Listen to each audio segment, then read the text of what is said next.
लोकसभा चुनाव के नतीजे सामने आ गए हैं। देश में एनडीए की सरकार बनते हुए नजर आ रही है, लेकिन इसके साथ भी गठबंधन को लेकर कई मुश्किलें और सवाल भी खड़े हो रहे हैं। ऐसे में लोकसभा चुनाव के नतीजों को लेकर छत्तीसगढ़ के उप मुख्यमंत्री अरुण साव से न्यूज आवर ने खास बातचीत की। आइए सुनते हैं क्या कहते हैं डिप्टी सीएम अरुण साव। लोकसभा चुनाव 2024 के परिणाम आ चुके हैं। एनडीए की सरकार जो है देश में बन चुकी है, लेकिन इस जीत में भी कुछ सवाल खड़े होते हैं। इस जीत मतलब सवाल के लिए मेरे साथ मौजूद है उप मुख्यमंत्री अरुण साव। देश में आप लोगों की सरकार बन चुकी है, एनडीए ने अपनी सरकार बना ली, लेकिन जो संकल्प आप लोग लेकर चल रहे थे 400 पार का, वो पूरा नहीं हो पाया। तो इसके पीछे क्या कारण नजर आता है? क्या मोदी का फैक्टर जो है नहीं चल पाया? देखिए, ये जीत बहुत बड़ी और ऐतिहासिक जीत है।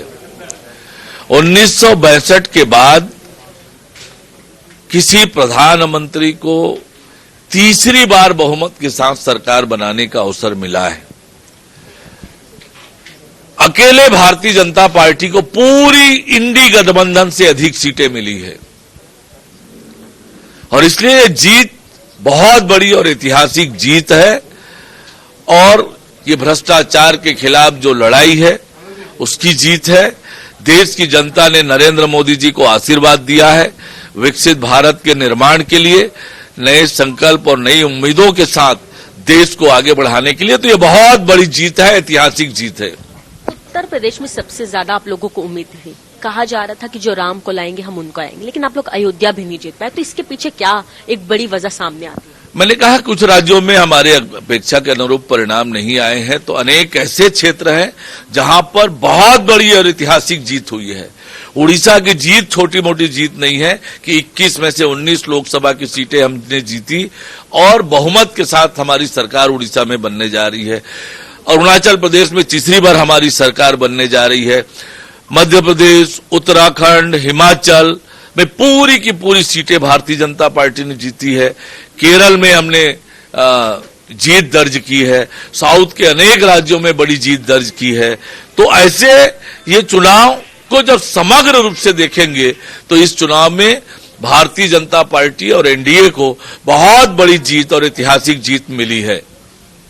नीतीश कुमार को सब लोग जानते हैं, पार्टियां वो लगातार बदलते रहते हैं और अब बताया जा रहा है कि विपक्ष की तरफ से उन्हें उप प्रधानमंत्री का ऑफर भी मिल रहा है। तो क्या एक समय आएगा या जो नीतीश कुमार है वो पार्टी बदल सकते हैं? देखिए, नीतीश कुमार जी एनडीए के मजबूत साथी है और मजबूती से एनडीए के साथ ही रहेंगे और एनडीए की सरकार बनेगी नरेंद्र मोदी जी के नेतृत्व में।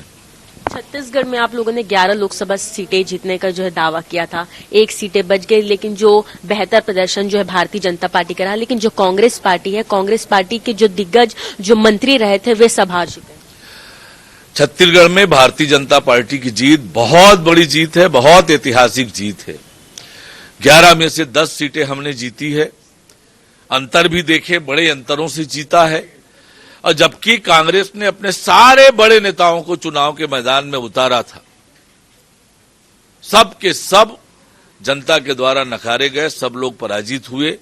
प्रदेश के पूर्व मुख्यमंत्री न केवल स्वयं चुनाव हारे, उनके गृह लोकसभा क्षेत्र में भी पार्टी को करारी हार 4.5 लाख वोटों से हुई है। और कांग्रेस ने अपने सारे दिग्गज बड़े बड़े नेताओं को, पूर्व मुख्यमंत्री ने अपने सब नजदीकी लोगों को चुनाव लड़ाया था, सबके सबको जनता ने नकारा है, सबको पराजय का मुंह देखना पड़ा है। तो कांग्रेस की बहुत बड़ी हार है। इसकी हार की जिम्मेदारी कौन लेंगे ये आने वाला समय बताएगा, पर कांग्रेस की बहुत बड़ी हार है, बहुत बुरी हार है। बृजमोहन अग्रवाल अब सांसद बन चुके हैं, अब उनका एक जो मंत्री पद का है वो रिक्त रहेगा और पहले भी एक जो मंत्री पद का जो स्थान था वो रिक्त रहेगा। तो ये कब तक की अब पूर्ति हो पाएगी? देखिए, आने वाले समय में पता चलेगा। ये निर्णय करने का काम मुख्यमंत्री जी का है, वो करेंगे।